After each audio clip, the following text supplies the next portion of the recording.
컴플레인 없는 치아 미백이라는 주제로 만나 뵙게 된 연세파미의 치과 배진혁 원장이라고 합니다. 미백에 관한 여러 훌륭하신 선생님들을 대신해서 저의 미천한 경험이나마 공유하게 된 것을 영광으로 생각합니다. 모자란 점이 있더라도 너그러이 양해해 주시면 감사하겠습니다. 강의라기보다는 저의 경험을 공유하고 제가 어떻게 술식을 하는지 소개해 드린다고 생각하면 좋을 것 같습니다. 순서는 다음과 같습니다. 발생할 수 있는 미백 컴플레인과 미백 환자들의 특성을 파악하고 그것을 바탕으로 실제로 우리가 미백 술식을 어떻게 하고 있는지를 소개를 시켜드릴 거고요. 마지막으로 유지관리를 어떻게 할 것인가를 끝으로 결론을 내리도록 하겠습니다. 원장님들께서 미백에 대한 거부감 혹은 도입을 주저하시는 데는 여러 가지 이유가 있습니다만 크게 두 가지가 있습니다. 첫 번째는 미백 효과인데요. 미백 효과를 정확하게 몰라서입니다. 실제로 우리가 학부 과정에서 액티브하게 배우는 분야도 아니고 실제로 졸업을 하고 나서 임상 과정을 가르쳐 주는 것도 잘 없습니다. 그냥 제조사에서 시키는 대로 하는 경우가 대부분인 것이죠. 그리고 두 번째는 미백을 해오신 분들인데요. 미백을 하게 되면 이게 체어 타임이 생각보다 깁니다. 근데 그에 반해서 컴플레인은 발생하기가 쉬운 시술입니다. 근데 이 두 가지가 따로 떨어져 있는 문제가 아니고 효과에 대해서 이해가 되면 컴플레인에 대한 고민도 동시에 다 해결이 됩니다. 그래서 오늘은 컴플레인이 없는 치아 미백이라는 주제를 설명하기 위해서 효과를 먼저 설명을 해보겠습니다. 우리가 과거에 오피스 블리칭 전문가 미백이라고 하면 25에서 35% 농도의 과산화수소가 함유된 약품들을 사용해서 미백을 진행을 했습니다. 근데 언젠가부터 이제 우리나라에서는 15% 이상의 제품들은 허가를 안 내주고 있고요. 그래서 대부분의 제품들이 15% 농도 이하입니다. 그래서 원장님들께서 주저를 하시게 되죠. 과연 15% 이하가 진짜로 미백에 효과가 있는 것인가에 대한 의문이 있으시거든요. 이 제품은 15% 제품인데요. 그러니까 실제로 15% 이상의 제품들은 허가가 안 되기 때문에 이게 뷰티스 15 제품이 우리가 클리닉에서 사용할 수 있는 가장 높은 농도의 미백제인 셈입니다. 과산화수소를 이용한 미백의 경우 아직 기전이 명확하게 이해는 되고 있지 않습니다. 그러나 대략적으로 이해하는 바로는 과산화수소에서 발생된 프리라디칼이 치아 내부에 있는 색소 물질들을 산화시켜서 그걸 없앰으로써 미백 효과를 나타낸다고 생각을 하고 있습니다. 많은 연구들에서 농도와 시간이 관계가 있다고 말하는데요. 기존 25% 이상의 농도를 사용하다가 15% 농도를 사용하니까 효과가 당연히 예전만 못하다고 느끼실 수밖에 없습니다. 그래서 체어 타임을 늘리시는 분들도 계시고 그것 때문에 부담을 가지고 계시기도 합니다. 근데 정말 학문적으로 어떨까요? 과연 15% 이하의 미백제들이 효과가 없는 것인가? 그거에 대해서 좀 살펴보겠습니다. 과거의 연구들은 다 25% 이상의 연구들이지만 최근 연구들을 보면 15% 농도만으로도 큰 효과를 나타내는 연구 결과들이 있습니다. 15% 과산화수소가 함유된 미백제를 사용해서 총 45분 정도의 시술 시간을 사용한 연구 결과입니다. 이 표를 보시면 VC는 저희가 비타 클래시칼한 쉐이드를 수치화시킨 스케일이고요. 주관적인 평가이긴 합니다만 15% 농도를 사용한 경우에도 색조 변화를 나타낸다고 알 수 있습니다. 그리고 밑에 이 값을 보시면 우리가 이 값이 1 이상부터 두 물체 간의 색조 차이가 있다라고 인지를 할 수 있습니다. 근데 훈련이 되지 않은 경우에는 이 값이 한 2 정도는 넘어가야 색 변화를 인지할 수 있습니다. 일반적인 환자 같은 경우에 이 값이 2 이상 돼야 색조가 변했구나라고 느낄 수 있습니다. 15% 농도의 과산화수소를 사용을 해도 실제로 환자가 색조 변화를 느낄 수 있다. 이런 연구 결과를 보여주고 있습니다. 이게 15% 농도를 이용해서 15분씩 3회 미백을 진행한 경우인데요. 어떤가요? 미백 효과가 있다고 느껴지시나요? 그럼 학문적으로 저농도, 그러니까 과거에 비해서 저농도입니다. 과거에 25%나 35%의 고농도가 아닌 저농도의 과산화수소를 이용하여도 충분하게 유의할 만한 결과를 얻을 수 있다라고 우리가 확인이 됐다고 생각을 한다면 세부적인 그럼 컴플레인 문제로 넘어갈 수 있습니다. 우선 컴플레인의 정의를 살펴봐야 되는데요. 컴플레인은 고객이 상품을 구매하고 나서 품질이나 서비스 불량 등을 이유로 불만을 제기하는 것을 정의하고 있습니다. 이 부분에 핵심 포인트가 있습니다. 컴플레인은 술자 입장이 아니고 환자의 입장이 중요하다는 것입니다. 환자가 불만을 제기하지 않는 것에 초점을 맞춰야겠습니다. 그 미백 치료가 특히 통증에 대한 치료가 아니기 때문에 그 합병증과의 경계가 굉장히 중요합니다. 합병증이 발생하면 무조건 컴플레인으로 발생하게 되어 있습니다. 컴플레인은 크게 세 가지가 있습니다. 쉐이드, 그 다음 지각과민, 그 다음에 번, 이렇게 화상이 있습니다. 먼저 쉐이드부터 살펴보면 쉐이드에 의해서 가장 이제 결과에 대한 불만족을 가지게 되는데요. 이거에 대한 두려움이 가장 크실 것입니다. 만약에 이런 환자가 와서 미백을 하고 싶다고 주소로 얘기를 합니다. 선생님들께서는 어떻게 하시겠습니까? 실제로 미백을 시행하였고 미백 결과는 보시기에 어떻습니까? 거의 뭐 제가 볼 때는 큰 효과는 없지만 환자는 불만사항이 없었습니다. 미백 시술을 시행하고 나서 결과에 대해서 불만족을 가지지 않기 위해서 어떻게 해야 되냐면 우리가 쉐이드가 덜 밝아졌다고 만족하지 못하는 경우는 이유가 두 가지입니다. 첫 번째는 주관적인 지나친 기대감입니다. 두 번째는 케이스 셀렉션을 실패한 것입니다. 일반적으로 미백을 경험을 해보지 못한 환자의 경우 기대감, 그러니까 일반적인 기대감이 있습니다. 심미적인 시술이기 때문에 당연한 것입니다. 예를 들어서 A4 쉐이드를 가졌다 그러면 이 환자는 우리가 생각하기에는 A2, A3의 기대감을 가질 것 같지만 실제로는 완전 하얗게 되기를 원합니다. 그러니까 A1 이상을 기대합니다. A3.5 역시 A1 이상을 기대합니다. 좀 밝은 환자들 A3나 A2의 경우는 어떨까요? 이 경우에도 당연히 A1, B1 이상의 결과를 기대하게 돼 있습니다. 자, 이런 케이스의 경우에 어떨까요?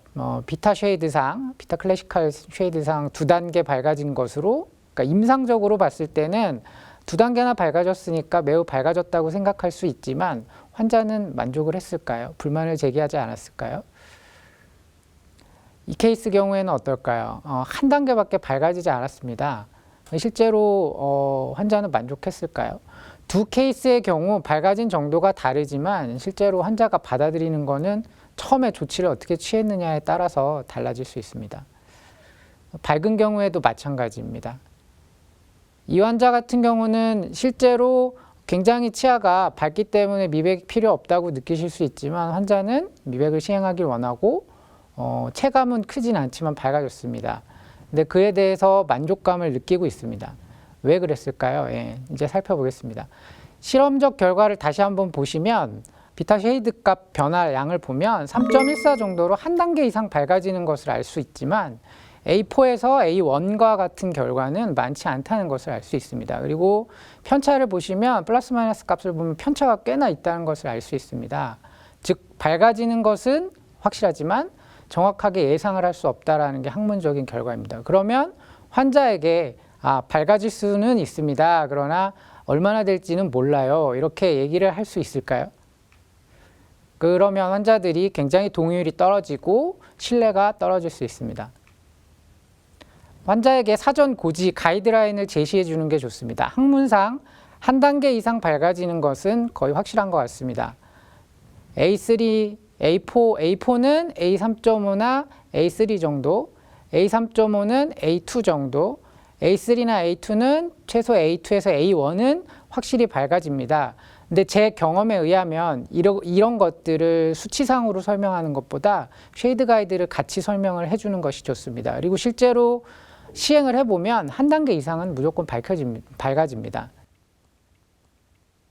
이 환자 같은 경우 A3.5인 환자가 A2 정도까지의 사전 설명을 듣고 진행했을 때 A2가 나왔어도 만족하고 A1이 나오면 더 만족하게 됩니다. 기대하지 않았을 때 결과가 더 좋으면 역시 환자가 만족도가 높아질 수밖에 없습니다. 이 환자의 경우도 실제로 우리가 예상했던 것보다 실제로는 더 밝아졌습니다. 그러면 당연히 만족도는 높아질 수밖에 없습니다. 자, 그러면 설명을 어느 정도 했다고 하면 그 다음 케이스 셀렉션에 대한 내용입니다. 실제로 우리가 클리닉에 내원하는 미백 환자를 케이스별로 가려서 받을 수 있는 상황은 아닙니다. 하지만 그걸 잘 파악을 해야 됩니다. 셀렉션이라고 표현은 했지만 어떻게 보면 파악의 문제입니다. 자, 쉐이드에 관계될 수 있고요. 그 다음에 또 보철물이나 수복물 아니면 신경치료를 한 경우, 그 다음에 그 외에 다른 치아에 부가적인 뭔가 문제점이 있는 경우가 있습니다. 먼저 환자의 쉐이드입니다. 앞에 이야기와도 겹치는 내용입니다. 쉐이드마다 기대하는 기대값이 다릅니다. 그것을 꼭 파악하셔야 됩니다. 환자에게 설명할 때 미백이 잘 될 것 같다거나 효과가 크지 않을 것 같다는 이야기를 해줄 수 있어야 합니다. 자, 가장 우리가 많이 만날 수 있는 환자군입니다. A3 쉐이드를 가지고 계신 분입니다. 1회 15분씩 첫날 2번, 재방문 시 1회로 추가로 진행한 경우입니다. A3에서 A1으로 쉐이드가 밝아진 것을 확인할 수 있습니다. 자, 그러면 아까 그 주황색 개구기를 사용한 경우에는 15% 농도인 경우입니다. 근데 지금은 저희가 3% 농도를 사용했을 경우 케이스인데요. 역시 A3에서 A1으로 밝아졌습니다. 그러니까 A3 같은 경우는 농도랑 상관없이 어느 정도 일정한 결과를 보여줍니다. 그러니까 A3 환자가 왔을 때는 A1에서 A2까지는 무조건 밝아진다고 자신 있게 설명하셔도 됩니다. 자, 그러면 A3보다 조금 밝은 환자, A2 환자가 왔습니다. 어떨까요? A2 경우는 B1까지, 그 다음에 이 경우도 마찬가지 B1까지 밝아지는 걸 보여줍니다. 저농도인 경우, 3%의 경우 어떨까요? A2에서 B1으로 밝아졌습니다. 자, 그러면 이제 완전히 밝은 환자입니다. A1의 쉐이드를 가진 환자가 미백을 받으러 오는 경우가 많지는 않습니다. 근데 A1은 이미 많이 밝다고 생각하는 분들이 많으실 겁니다. A2, A1에서 많이 밝아지면 B1입니다. 근데 이런 경우에도 환자분은 요구가 클 수 있는데요. 대체로 A1은 B1까지 정도 밝아지기 때문에 드라마틱한 변화를 느끼기 어렵습니다. 그래서 A1을 가진 환자분들에겐 한계를 분명히 설명을 해야 되고, A1 쉐이드 자체가 이미 많이 밝은 것이기 때문에 유지 개념으로 진행하시는 게 좋습니다. 그렇게 설명을 하시면 환자분이 거기에 대해서 유지 관리가 필요하다는 걸 느끼고 재시 수술을 하는 경우도 많습니다. 그래서 그 개념을 잘 설명해야 됩니다. A1 이상의 쉐이드가 가지고 계신 분이 오시면 치료의 개념이 아닌 유지 개념이다. 이걸 잘 설명하시면 환자분들이 잘 받아들이시는 편입니다. 어두운 경우는 어떨까요? A3.5 이상인 경우입니다. 이 환자 경우 A3.5를 15% 농도를 사용하였고 굉장히 밝아졌습니다. A3.5에서 A1까지 밝아졌습니다. 이 환자의 경우도 마찬가지로 A3.5, 15% 농도를 사용하였고 A1까지 밝아지는 것을 볼 수 있습니다. 그 다음 케이스입니다. 이번에는 A3.5이고 A2까지밖에 밝아지지 않았습니다. 수치상으로는 2단계 밝아졌는데 느낌적으로는 크게 나아진 것 같지 않게 저는 이제 주관적으로는 느껴집니다. A3.5 이상의 우리가 쉐이드를 가진 경우 왜 그러냐면 옐로시한, 그러니까 노란색 계열의 황색 계열의 치아만 있는 게 아니고 어두운 경우 대부분 회색도 있고 약간 청색도 가지는 경우가 많습니다. 아까 보여드렸던 표를 보시면 단순히 이 값만 보실 게 아니고 L값, 그 다음에 A값, B값을 보셔야 됩니다. 이 값은 종합적인 색조 변화고요. L값은 밝아지는 것에 관계된 거, A값은 마이너스일수록 적색이 감소하는 거, B값은 마이너스일수록 조금 더 청색으로 보인다는 뜻입니다. 결과를 보시면 미백을 진행을 하면 밝기는 무조건 밝아지지만 붉은색은 줄어듭니다. 그 대신에 청색 계열이 굉장히 증가하게 됩니다. 즉, 좀 회색 빛깔이 있거나 약간 청색빛이 도는 치아는 그것이 오히려 더 두드러져 보일 가능성이 있습니다. 만약에 A 쉐이드가 아닌 C 쉐이드나 D 쉐이드 환자의 경우에는 미백 효과가 이렇게 현저히 떨어질 수 있다는 것을 이해해야 합니다. 그리고 만약에 C나 D에 약간의 그런 느낌이 있는 환자들에게는 분명하게 설명을 해드려야 됩니다. 미백 효과가 굉장히 떨어질 수 있고 오히려 회색이나 청색 빛깔이 도드라져 보일 수 있다라고 설명을 드려야 됩니다.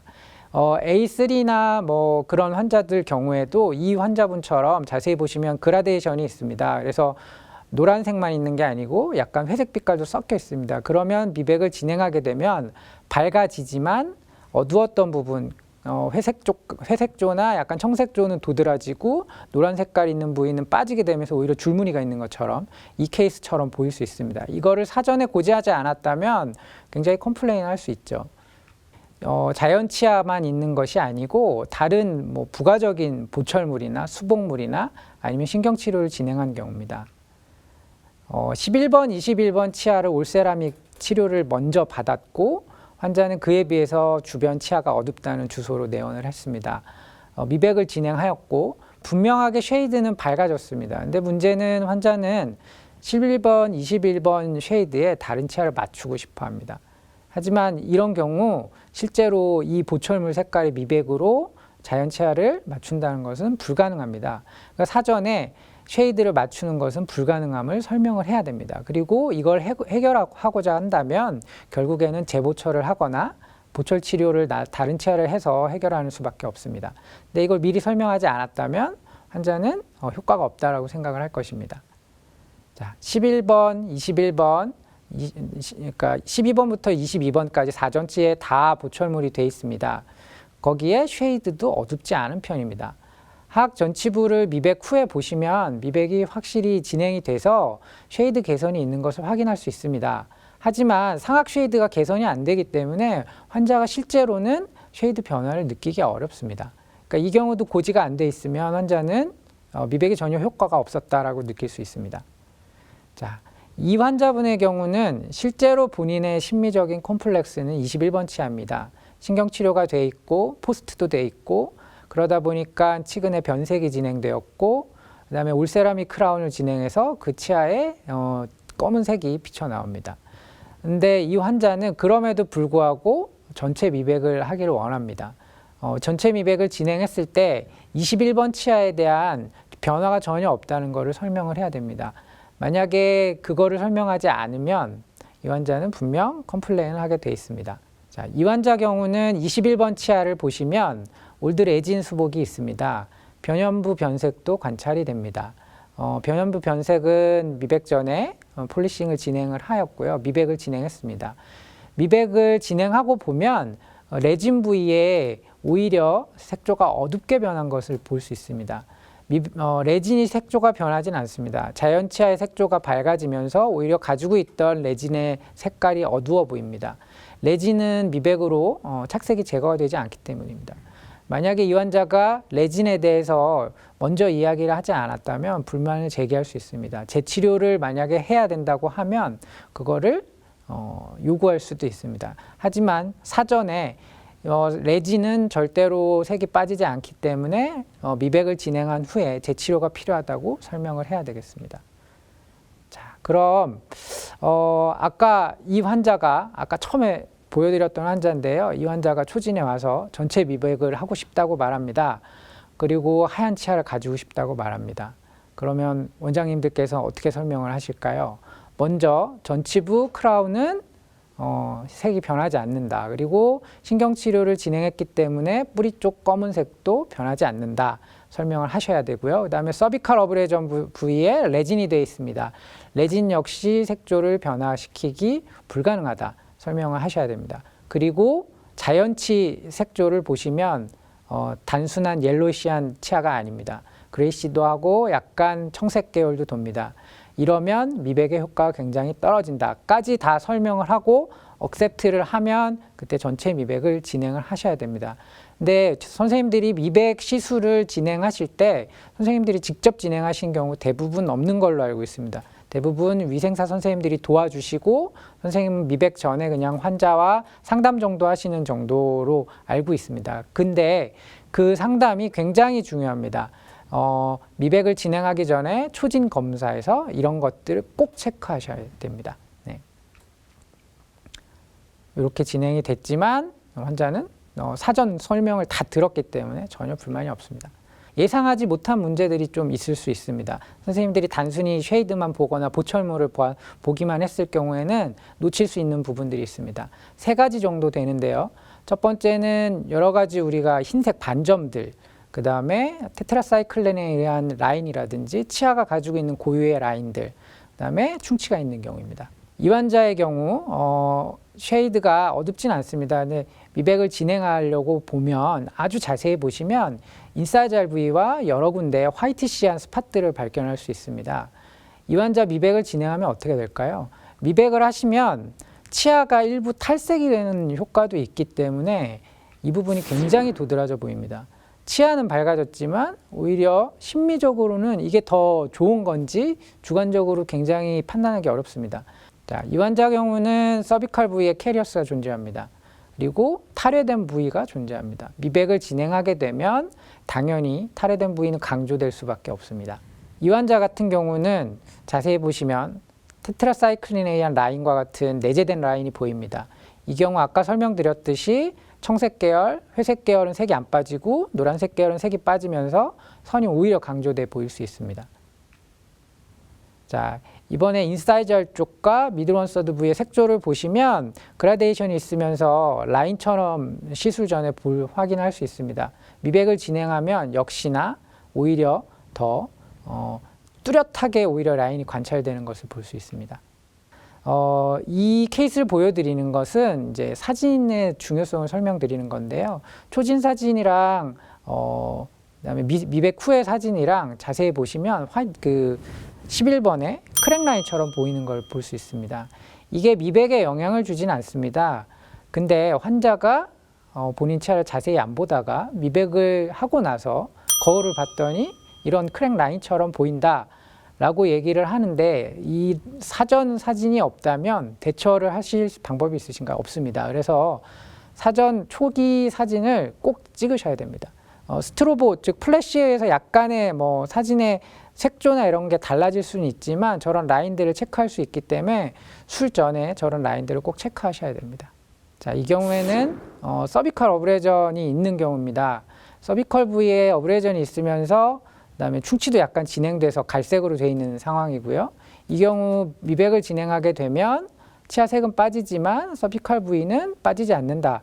미백 치료를 하고 나서 서비컬 어브레전 치료를 해야 된다. 꼭 고지를 하셔야 됩니다. 그럼 이제는 합병증 문제로 넘어가 봐야 되겠습니다. 많은 연구에서 전문가 미백을 시행하면 다양한 지각과민 증상을 보고하고 있습니다. 레인지는 굉장히 넓습니다. 10에서 65%까지 발생했다고 보고를 하고 있는데요. 이는 미백제를 사용한 농도, 그다음에 술식 자체가 다 다르기 때문에 다양하게 나타나는 것입니다. 환자분들이 실제로 제일 가장 두려워하는 문제는 미백을 진행했을 때 치아가 시리지 않나, 이게 가장 두려워하는 문제입니다. 이 실험을 보시면 미백을 진행을 했을 때 15% 사용을 했고요.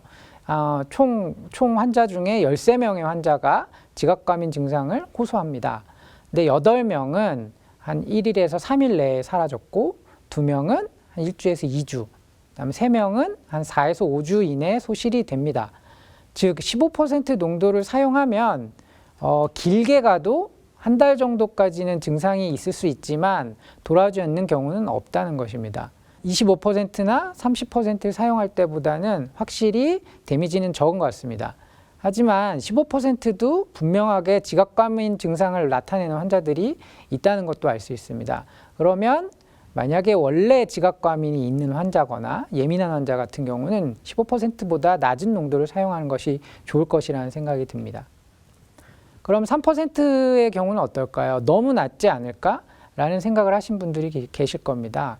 3%는 사실 전문가 미백용으로 생각하지 않는 경우가 많습니다. 예전에는 자가 미백으로 사용하는 농도조차 10%가 넘었기 때문에 3%는 그냥 의약 외품이라고 생각하실 수도 있습니다. 하지만 이 지금 3% 농도의 경우도 계량상으로 만들어서 우리가 실험을 해보면 낮은 농도지만 굉장히 효과적이다라는 연구들이 있습니다. 그 오스템에서 나온 뷰티스 3이라는 제품이고요. 이 제품은 3% 농도를 사용하고 있고 원래는 지각과민이 있거나 그럴 위험이 있는 환자, 서비컬 어브레전이 있는 환자 등에 효과적으로 사용을 해볼 수 있습니다. 실제로 앞에서도 저희가 케이스를 많이 보여드렸지만 3%가 효과가 없지 않습니다. 실제로 밝아지는 것을 여러 케이스를 통해서 우리가 확인을 해볼 수 있습니다.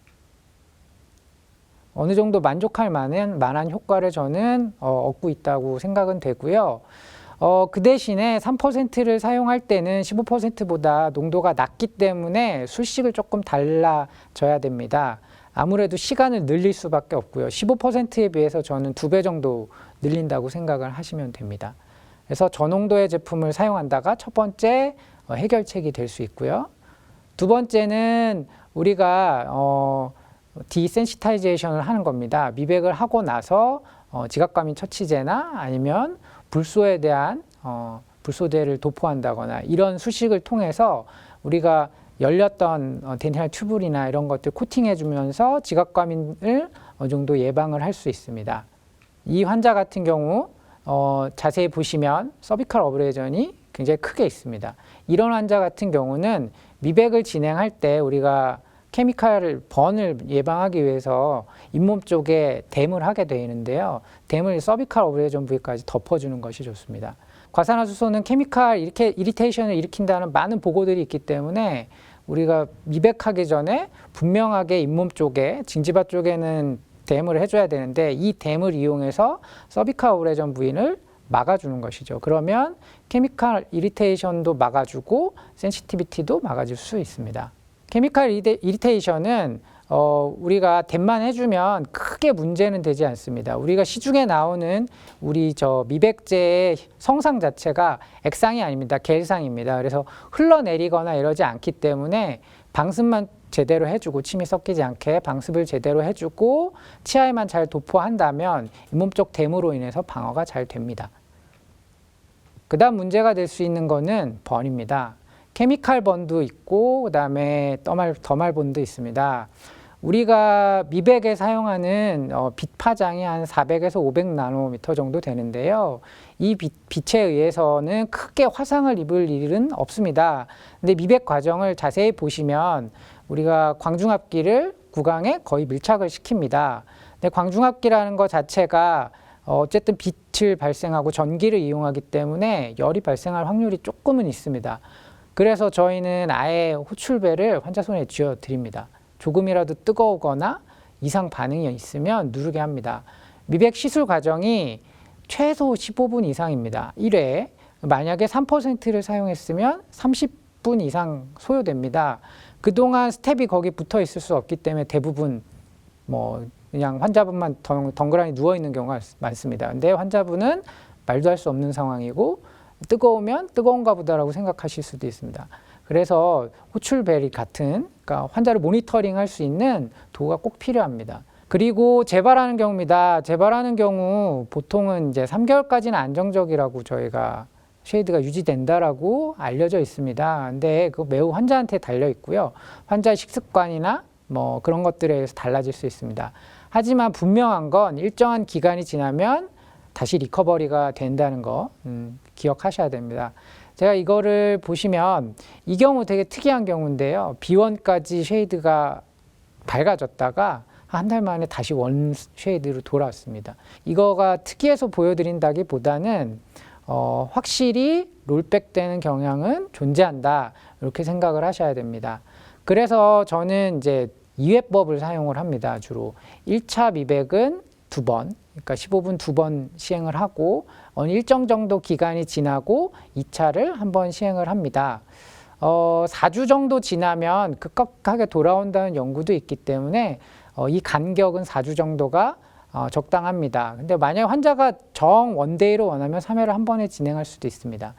이렇게 리터치를 하는 이유는 뭐냐면 우리가 미백을 시행을 했을 때 만약에 3번을 시행한다고 하면 우리가 밝아지는 그래프를 그려보면 첫 1회에 가장 많이 밝아지고 2회부터는 밝아지긴 하지만 밝아지는 양이 굉장히 적습니다. 그래서 1차로 매우 밝게 미백을 해놓고 리커버리 되면 다시 리터치한다는 개념으로 하면 어느 정도 일정 수준의 쉐이드를 확보를 할 수 있습니다. 그리고 또 한 가지는 아까 지각과민 처치를 위해서 우리가 사용했던 지각과민 처치제를 사용하는 것인데요. 이런 불소나 아니면 이런 지각과민 처치제를 미백 후에 도포를 하게 되면 코팅되는 효과로 인해서 착색이 좀 덜 된다는 연구들이 꽤 있습니다. 그러니까 지각과민도 줄이는 효과도 있지만 어느 정도 색조를 유지하는 효과도 있다. 그래서 꼭 사용을 하셔야 됩니다. 자, 그럼 이런 것들을 종합을 해서 우리가 미백을 어떤 시술로 진행하는지 한번 살펴보겠습니다. 먼저 사전 준비를 하셔야 됩니다. 첫 번째로 카메라 있으셔야 되고요. 뭐 각종 기구들은 당연히 있으셔야 되고, 쉐이드 가이드 당연히 있으셔야 되고, 그다음에 호출벨 있으셔야 됩니다. 그리고 이런 프로토콜을 저희는 만들어 놨습니다. 원장이 해야 할 일, 진료실 스텝이 해야 할 일, 만약에 진료실 스텝이 어떻게 환자를 응대를 해야 하는지 이렇게 프로토콜을 만들어서 교육을 시켜주시면 일정한 프로토콜을 가지고 직원에 따라서 뭔가 술식에 변하거나 이런 거를 피할 수 있습니다. 첫 번째 과정은 미백제에 대한 동의서와 그 설명을 해주고 작성을 꼭 합니다. 중요한 거 몇 개만 말씀을 드리겠습니다.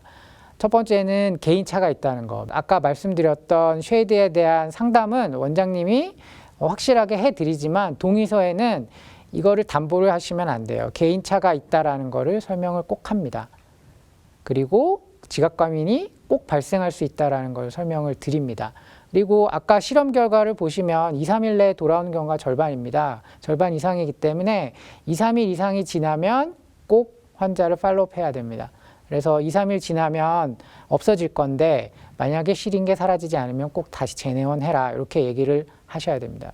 그리고 재발되는 경향은 환자의 성향에도 굉장히 영향이 크기 때문에 미백 후에 어떤 점들, 어떤 음식들을 조심해야 되는지 설명을 해주고 서명을 받습니다. 서명을 받으면 그때부터 미백을 진행을 합니다.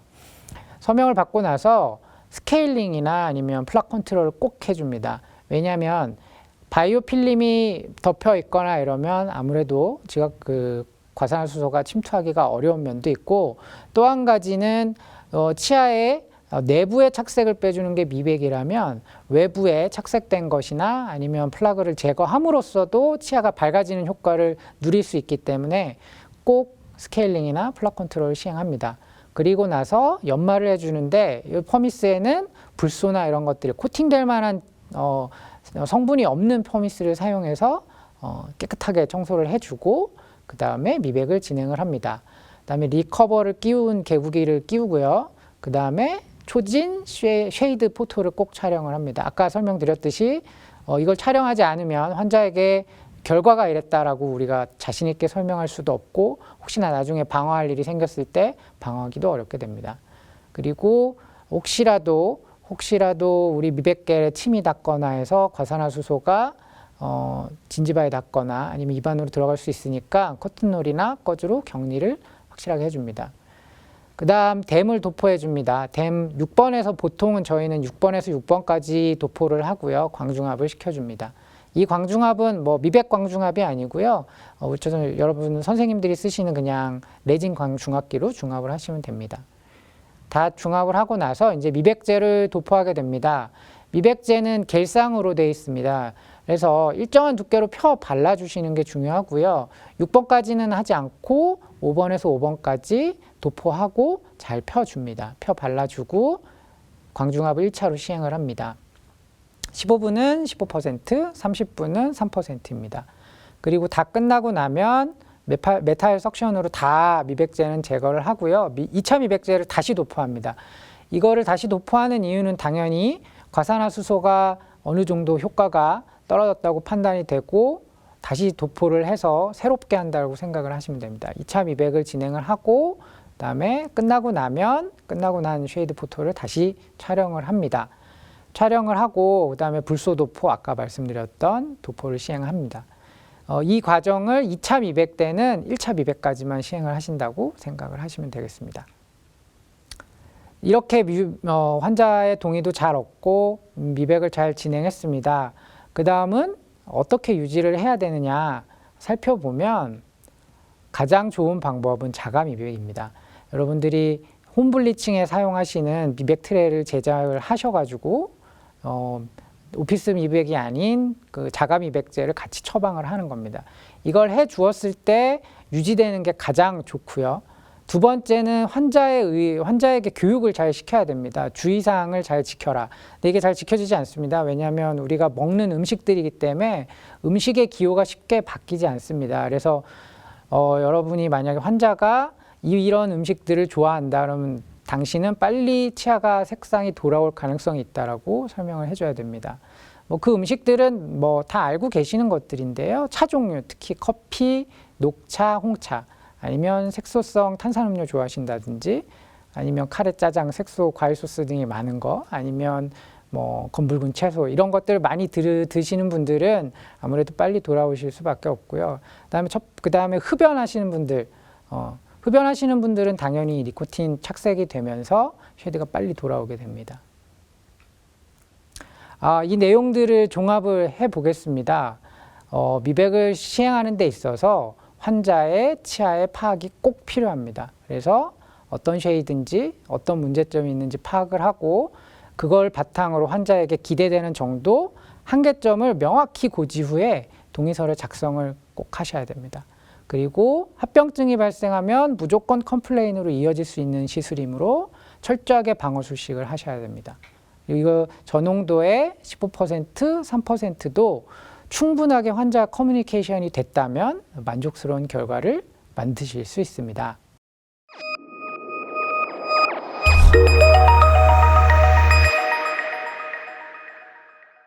자, 이제 오늘 강의에 대한 여러분들의 궁금증을 한번 알아보겠습니다. Q&A 시간을 가질 건데요. 첫 번째는 광조사를 꼭 해야 하나, 이거에 대한 질문입니다. 이거에 대해서는 학문적으로도 논란의 여지가 아직 많습니다. 광조사가 과산화수소를 활성화를 더 많이 시켜줘서 더 효과가 있다. 아니다. 효과가 거의 없다. 이런 실험 논문들도 있습니다. 그러니까 이 광조사의 결과에 대해서는 약간의 물음표를 가지셔야 됩니다. 하지만 약간의 효과가 있을 수 있다는 것은 분명합니다. 왜냐하면 광조사에 의해서 과산화수소가 활성화되는 것은 확실하거든요. 근데 이게 꼭 효과가 있다고 해서 사용한다기보다는 여러분들이 퍼포먼스의 역할도 있다고 생각을 해야 됩니다. 환자가 전문가 미백이라는 것을 받기 위해서 클리닉에 내원을 했습니다. 근데 미백제만 도포하고 나서 환자가 누워있다가 가게 된 경우와 미백제를 도포하고 광조사를 하고 나서 가게 된 경우 환자가 느끼는 느낌은 다릅니다. 뭔가 광조사를 하고 어떤 기구를 이용해서 뭔가를 하고 가는 느낌이 더 시술을 받았다고, 전문가적인 시술을 받았다고 느낄 수가 있습니다. 그러니까 두 가지 이유입니다. 첫 번째는 약간의 효과가 조금 더 있을 수 있다. 두 번째는 환자가 조금 더 전문가 미백을 받았다는 느낌을 줄 수 있는 퍼포먼스를 할 수 있다. 그래서 광중압기는 사용하시는 게 좋을 것 같습니다. 두 번째 질문입니다. 제가 15%와 3%를 사용한다고 했는데 주로 무엇을 사용하는지 궁금하신 것 같습니다. 제가 처음에 미백을 도입해서 주로 많이 할 때는 3%를 많이 사용을 했습니다. 왜냐하면 환자분들이 느끼시는 지각과민에 대한 두려움, 그거를 먼저 고려를 해서 3%를 주로 사용을 했습니다. 하지만 3%라는 게 아까도 설명드렸지만 농도가 굉장히 낮기 때문에 체어 타임을 늘릴 수밖에 없습니다. 그래서 1회 저희가 30분, 2회 미백을 하게 되면 한 번에 60분이 소요됩니다. 60분이 소요가 되면 준비 과정까지 다 하게 되면 1시간 반 정도는 체어에서 환자 홀딩됩니다. 1시간 반이라는 시간이 짧게 느껴지실 수도 있지만 환자가 그냥 누워 계신 겁니다. 그 대신에 스텝은 거기 붙어 있지 않습니다. 굉장히 원장님들이 부담을 가지실 수 있습니다. 저 역시 마찬가지로 환자가 만약에 미백 환자가 하루에 2~3명씩 있다고 하면 그만큼의 시간은 다른 술식을 하실 수 없습니다. 그래서 15%를 사용을 해서 체어 타임을 줄여봤습니다. 그러니까 15분으로 반으로 줄여봤고요. 근데 15%를 사용해 봤더니 3%와 다르게 뭔가 효과가 심한 대신에, 효과가 있는 대신에 부작용이 심하다던가 이런 게 전혀 없었습니다. 그래서 15% 농도로 주로 사용하게 됐고 3%는 특별하게 시린 환자들, 지각과민이 원래 있거나 서비컬 어브레이전이 있거나 이런 환자들한테만 사용을 하고 있습니다. 현재는. 네. 세 번째, 겪었던 컴플레인 중 가장 해결하기 어려웠던 것이 무엇이냐라는 질문을 주셨는데요. 컴플레인 중에 뭔가 쉐이드에 대한 컴플레인이나 쉐이드에 대한 컴플레인은 미리 다 고지가 돼 있기 때문에 거의 없고, 그다음에 지각과민에 대한 컴플레인, 이것도 대부분 다 돌아오기 때문에 해결이 됩니다. 하지만 화상을 입은 거에 대해서는 저희가 해결해 드릴 수가 없습니다. 환자는 심미적으로 개선을 위해서 클리닉에 내원을 했는데 외상을 입은 거나 다름이 없습니다. 그러니까 만약에 화상을 우리가 열 화상을 입술 주위, 입술 주변에 입었다고 한다면 피부과 시술도 필요하게 되고요. 치과에서 해결을 거의 불가능합니다. 그렇기 때문에 화상에 대해서는 정말 원장님들께서 조심하셔야 됩니다. 광중압기가 전기를 사용해서 우리가 진행한다는 것을 절대로 잊어버리시면 안 되고, 아까 호출벨 같은 걸로 모니터링을 꼭 할 수 있게 준비를 하셔야 됩니다. 이거는 꼭 명심하셔야 됩니다. 해결 불가능합니다. 그래서 화상은 조심하셔야 된다. 이렇게 한 번 더 강조를 드리고 싶습니다.